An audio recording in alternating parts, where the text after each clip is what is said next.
Salarios y hablamos de docentes universitarios porque, tal cual lo contábamos en los títulos, hay un reclamo de la CONADU por una reapertura salarial con el objeto de revisar la pauta establecida para el presente periodo y llevarla hasta el 45%. Ese es el porcentaje que creen los docentes universitarios que debe cerrar la paritaria, al menos por ahora, ¿sí?, con una variación de precios que ya superó el 25%, muy por encima de la estimación del presupuesto del 29%, y todo indica superará el 40% en el año 2021. Pero además también están solicitando que se adelanten tramos y que haya cláusula de revisión. Todo eso es lo que están pidiendo, y por eso vamos a charlar con Carlos De Feo. Él es arqueólogo de la Universidad Nacional de La Plata, también es investigador del CONICET y es secretario general de CONADU. Carlos, ¿cómo le va? Buen día. Juan Pablo Escatini y equipo lo saludan. ¿Cómo le va? Buen día, Juan Pablo. ¿Cómo está? Bien, bueno. ¿Cómo anda por allá? ¿Hace mucho frío allá en Buenos Aires? Mire, yo no vivo en Buenos Aires, yo vivo más al sur de La Plata, sí hace mucho frío, igual que ustedes. Bajo cero debe ser ahora, seguro acá.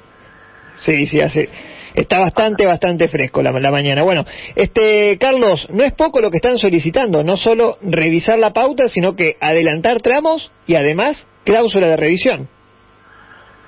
Sí, lo que pasa es que nosotros habíamos firmado, bueno, usted decía recién, una paritaria del 35%, sí, con tramos que terminaban en el mes de febrero del año que viene. Bueno, había una inflación prevista del 29% que obviamente todos conocemos, ha sido superada y no tiene visos de, si bien va bajando muy de a poquito, no tiene visos de estar en menos del 40% del año. Uh-huh. En función de eso nosotros teníamos una revisión prevista para el mes de septiembre. Bueno, tuvimos una reunión la semana pasada en el ministerio y esta revisión se va a adelantar ahora al mes de agosto. Nosotros estamos pidiendo que bueno, va a comenzar seguramente los primeros días de agosto, y estamos pidiendo un adelantamiento de que esa pauta que se planteaba a febrero sea a mes de octubre. Uh-huh. El 35% de octubre y después en el año un 45%, con una revisión en el mes de diciembre, de manera tal de poder garantizar, asegurar que los salarios estén por encima de la inflación. Esto no es una cosa que, digamos, todo esto tiene que ver con el dato de la realidad. En primer lugar, el salario por encima de la inflación es un compromiso que asumió el presidente de la Nación, fue ratificado por el ministro de Educación, el jefe de gabinete. El 45% es un dato, ya otros sindicatos privados lo han cerrado acuerdos por eso, el personal legislativo dentro del Estado, ¿no? El personal legislativo de la Nación, el Congreso Nacional, cerró en un acuerdo con la presidenta del Senado, la vicepresidenta de la Nación, un acuerdo también superior al 40% este año. Uh-huh. Así que desde el propio gobierno también se está reconociendo el adelanto el cierre del salario mínimo que estaba previsto también para el año que viene. Se va a cerrar ahora a octubre todo el aumento, así que bueno, desde el propio Estado también se está reconociendo la necesidad de revisar y adelantar eso, porque si no los salarios van a quedar muy atrasados frente a una inflación. Uh-huh. Que no sé, ¿no? También también es uno de los problemas centrales, porque es necesario que el gobierno pueda detener este avance así desenfrenado que tiene la inflación. Uh-huh. Porque si no, va a haber paritaria que valga aquí, ¿no? Porque si el aumento de la inflación mes a mes no se detiene, la verdad es que no hay forma de frenarlo, por lo menos con las paritarias. Esto creo que tiene que ser una política del gobierno, que yo creo que están haciendo los esfuerzos. Uh-huh. Me parece que de a poco va dando resultados, pero es muy lentamente lo que sucede, ¿no? Ustedes ya han tenido una primera respuesta positiva, o al menos me imagino que hay una expectativa a partir del hecho de que hayan aceptado adelantar la revisión para el mes de agosto, sentarse nuevamente a la mesa a discutir salarios. ¿Creen en ese sentido que es un escenario a priori favorable para que esto que ustedes proponen se pueda concretar? Sí, por eso te decía esto, que nosotros también tenemos ejemplos dentro del Estado Nacional, el caso del Congreso de la Nación, que el personal legislativo cerró un acuerdo salarial para el año superior al 40%. En la charla que tuvimos, donde se aceptó adelantar la revisión, también desde parte del Ministerio de Educación tienen claro y lo ha manifestado, que es necesaria una revisión y un aumento de la pauta salarial para el año. Así que nosotros tenemos expectativas, somos optimistas en esto, pero como le decía recién, no es solamente la paritaria la que va a solucionar este problema, se necesitan también políticas más activas del Estado Nacional para poder frenar la inflación, si no, no va a haber forma no hay paritaria que lo resista, esto, ¿no? Claramente. Carlos, sí, ¿han tenido algún contacto ya con gente del Ministerio de Educación, con el ministro Trot? Al menos informalmente, ¿ha habido algún tipo de adelanto respecto de alguna posible respuesta? ¿Hay predisposición? Porque a veces estas instancias se abren, como ha sucedido, hemos visto en muchas ocasiones, que se abre la instancia, se sacan la foto, pero después, digamos, el tire y afloje con la patronal termina siendo bastante difícil, y los pedidos terminan quedando muchas veces estancados. No, nosotros, mire, si vamos a seguir a guiarnos por la experiencia con el gobierno actual, ¿no? En la discusión, nosotros el año pasado logramos terminar una paritaria que fijó el salario del año pasado, sobre el cual estamos discutiendo ahora, que se terminó de cobrar en marzo, que fue del 36%, que terminó siendo un poquito por encima de creo que menos de medio punto por encima de la inflación. Pero cuando nosotros hemos tenido los reclamos, hemos sido atendidos.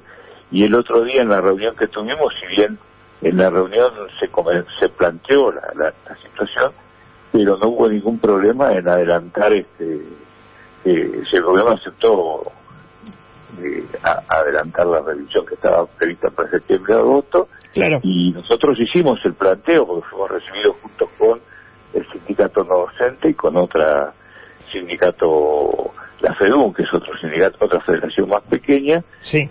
Hicimos el planteo de adelanto del 35% y no se mostraron disconformes, solamente el planteo fue, bueno, tenemos que ver cómo hacemos para llegar a octubre con esa pauta, y si es posible, si los recursos están. No hay una objeción en términos de que el pedido sea una cosa fuera de lugar o desmedido. El gobierno lo acepta como lógico y natural, así que nosotros creemos que, bueno, nos tendremos que sentar, será un trabajo arduo, y vamos a tener que sacar punta de la lapicera, pero creo que vamos a poder ir avanzando, ¿de acuerdo? La predisposición nosotros entendemos, el gobierno está. Así que bueno, será cuestión de conseguir los recursos y ver cómo hacemos para poner un funcionamiento, ¿no? Carlos, ¿qué pasa si se reúnen pero no hay un acuerdo? ¿Se activa un plan de lucha? ¿Se vuelve un plenario de secretarios generales para en todo caso delinear un plan de acción? Seguramente, sí, claramente. Bueno, tenemos la expectativa de avanzar. Si no, siempre, bueno, es una discusión y utilizaremos las herramientas que los sindicatos usamos, ¿no? Seguramente, y esto lo haremos en conjunto con todas nuestras asociaciones de base del país. Hoy también tenemos por delante, hoy a la tarde tenemos una reunión donde seguiremos discutiendo temas que tienen que ver con la paritaria, el pase a planta de contratados y personal ad honorem, el ascenso de ayudantes, un programa de ascenso de ayudantes a JTP, que tenemos en discusión, que hoy a la tarde vamos a tener la reunión, y durante la semana también estaremos discutiendo otro tema que también es muy importante y está muy presente para todos, que es darle un marco de funcionamiento a una comisión que puede evaluar la vuelta a la presencialidad, porque habida cuenta de cómo se va avanzando con el número de vacunados y cómo va bajando la edad de los vacunados, nosotros prevemos que en el segundo semestre probablemente, y teniendo presente que desde el año pasado hay muchas materias prácticas que no se han podido realizar por la pandemia, se empieza a darle un funcionamiento un poco más, si bien sigamos con la virtualidad como hasta ahora, pero las materias empiezan a tener presencialidad, y para esto es necesario discutir los marcos que nos permitan en cada lugar y dadas las circunstancias de cada provincia, cada jurisdicción, cada universidad, un marco que permita darle la mayor seguridad a la vuelta a las aulas, tanto como el sector docente, como el no docente, como los estudiantados. Usted se adelantó a dos temas que le iba a preguntar justamente. El primero era qué otros reclamos había del lado de los docentes universitarios. Bueno, eso ya me lo contestó, los pases y demás. Y la presencialidad, que es toda una discusión, ¿no? Acá en la provincia de Entre Ríos, por ejemplo, el gobernador en su momento decretó el regreso de las clases y el principal sindicato de maestros de la provincia se opuso fervientemente. Hubo incluso una amenaza de ir a la justicia por el tema. ¿Ustedes creen, como docentes universitarios, que avanzado el plan de vacunación, con un escenario epidemiológico que no es ideal, pero que si avanza el plan de inmunización podría ir mejorando, el segundo semestre sería una instancia al menos para hacer una prueba piloto de regreso a las aulas? Sí, yo creo que podríamos ir viendo, le decía recién, no todo. Seguramente que yo creo que la gran mayoría seguirá en la virtualidad hasta tanto podamos tener. Bueno, usted vio que con las nuevas variantes del virus, nunca se sabe si no podemos llegar a tener de vuelta una nueva ola. Totalmente. Se intensive de vuelta lo que nosotros hoy vemos es que está bajando la cantidad de contagios, está bajando realmente el número de fallecidos, ¿no? Esto creo que es alentador y nos permite a nosotros pensar en un segundo semestre donde por lo menos aquellas materias, trabajo práctico, que es necesario que los jóvenes participen, los estudiantes en el aula, poder ir desarrollándola, porque se perdieron el año pasado. Esto significó un quebranto, un atraso en las carreras de las materias, un atraso en las carreras que lo podamos ir superando ahora en el segundo semestre. Esto no quiere decir de ninguna manera que sea toda la universidad la que vuelva, y tampoco quiere decir que esto se va a hacer sin un acuerdo, sin contemplando los cuidados de la manera mejor posible para evitar esto que le decía, ¿no? Que tengamos nosotros, o ser nosotros también vehículos de recrudecimiento de la pandemia. Claro. ¿Hay algún plan al respecto? ¿Se podría volver en burbujas? ¿Se trabajaría con un sistema mixto, es decir, una parte del aula virtual y una parte del aula presencial? ¿Está todo por verse? ¿Va a depender de la zona va a depender de cada zona del país? ¿Va a depender de la situación particular? ¿Van a establecer algún estándar objetivo para poder ir avanzando en este sentido? Sí, nosotros tenemos una Comisión Nacional de Condiciones de Ambiente de Trabajo, Salud y Condiciones de Ambiente de Trabajo. Esa comisión se viene reuniendo, ahora hacía un mes que no se reúne. Esta semana se tiene que reunir. Queremos dar un marco nacional que pueda atender dentro de ese marco las distintas realidades. Usted tiene lugares donde la pandemia es mucho menor y con las condiciones mucho más favorables. Claro. Hay que ver universidad por universidad. Después, lo que usted decía de la forma, que va a haber estas formas híbridas que está planteando el CIN.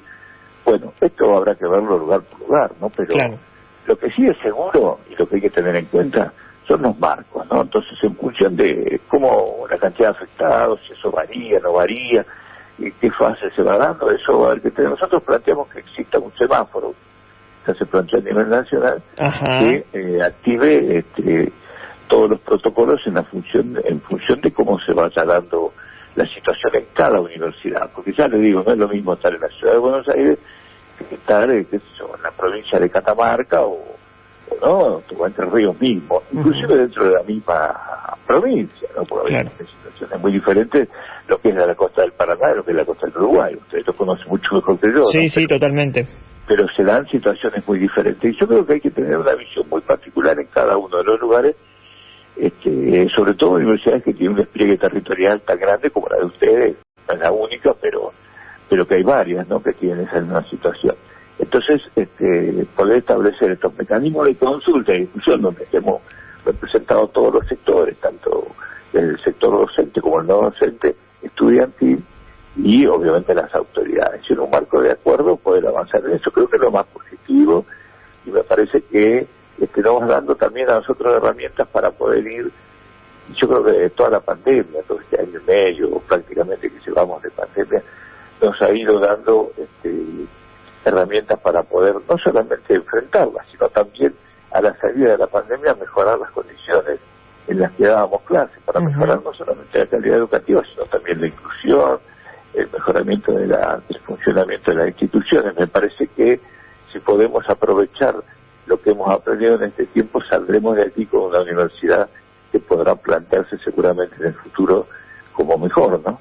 Claro, porque eso le iba a preguntar, si esta pandemia, con todo lo malo que nos ha dejado y naturalmente con las situaciones angustiantes que hemos tenido que vivir y muchos padecer en este año, casi año y medio ya desde que arrancó, es cierto que también en algunos casos ha planteado algunos nuevos paradigmas adentro de la educación.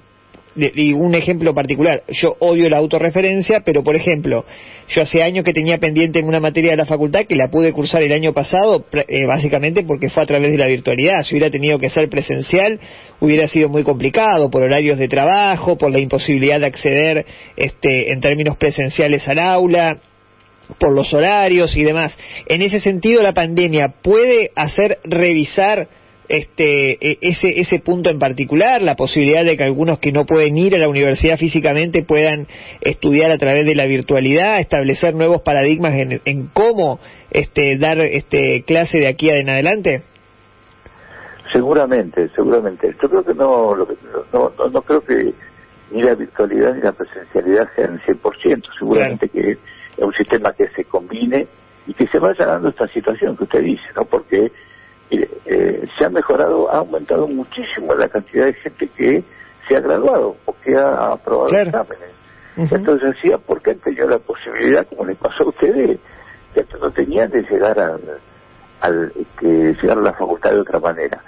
Lo que tenemos que mejorar sin duda y estudiar y trabajar es sobre la forma en que adquiere esa virtualidad y las herramientas que le estamos dando. Porque si nosotros pensamos que muchos jóvenes hoy se tienen que conectar a través de un teléfono, no hay una conectividad adecuada, hay que mejorar todas esas condiciones, tiene que volver el plan, está el plan Juana Manso, pero tiene que intensificarse esto de lo que era antes el conectar igualdad, ¿no? La entrega de computadoras, el mejoramiento de la conectividad, eso desde la parte material, desde la parte, digamos, de sostenimiento de las clases. Y después, todas las formas en que se dan las clases, es necesario que se desarrollen plataformas estatales, no puede ser que todo lo que nosotros estemos usando ahora sean todas plataformas que tengamos que pagar, que sean todas privadas. La Argentina tiene una gran capacidad de desarrollo del software y es necesario que del Estado se desarrolle plataformas públicas, que cada universidad la tenga, donde podamos acceder sin necesidad de tener que estar pagando y que tengan el formato adecuado a nuestras necesidades. Bueno, creo que hay varias cosas de esas también que tienen que quedarse, porque si no, ha habido, y ya venía dándose de antes. Hace poco tuve una conferencia que se hizo en forma virtual, una organización que nosotros pertenecemos a la Internacional de la Educación, donde unos investigadores sostenían que no la Argentina, las universidades en todo el mundo estaban atrasadas en función del sector privado frente a la demanda y la utilización de las redes para hacerle frente. Y que esto nos puso de frente a una realidad que tenemos que poder encarar y mejorar nuestras condiciones para poder, si queremos seguir sosteniendo una educación pública tal cual la conocemos, vamos a tener que enfrentar eso, porque si no, la base de la privatización en la educación va a aprovechar estos momentos, ¿no? Aceleró un proceso que en todo caso era inevitable, adelantó una discusión que en algún momento se iba a tener que dar. No sé si la adelantó, yo creo que nosotros estábamos atrasados, hay que tratar de prepo en esa discusión, seguramente. Yo creo que eso tenemos que empezar a plantearnos. No va a ser después de la pandemia lo mismo que era antes. Tratemos de que esto que va a ser diferente mejore mayor calidad, mayor inclusión, mayor democratización de la universidad. Esto que usted dice de muchos jóvenes, y lo que esto ha mejorado, inclusive si nosotros le damos los recursos, como le decía, una buena conectividad, equipos donde puedan trabajar, sobre todo los jóvenes de menores recursos, ¿no? Que son los que a veces no tienen los recursos para moverse o porque tienen que trabajar y la cantidad de horas por día que trabajan les hace muy difícil después tomar clases presenciales. y esto en un sistema mixto seguramente se facilitaría y permitiría esto, ¿no? Que a nosotros nos enorgullece tanto de la Universidad Pública de la Argentina, que es la inclusión, ¿no? Llegar a sectores de esto que siempre ha sido un orgullo para nosotros, ¿no? La universidad también como mecanismo de ascenso social. Totalmente. Pero también una universidad que se pueda comprometer con la problemática de cada una de las regiones a través de mecanismos de participación diferentes. Ojalá que así sea. Carlos, muchísimas gracias por estos minutos, le agradecemos muchísimo por habernos esclarecido no solo aquello que tiene que ver con la discusión salarial, sino también con estos nuevos paradigmas que ha planteado la pandemia de cara al futuro de la educación pública en las universidades.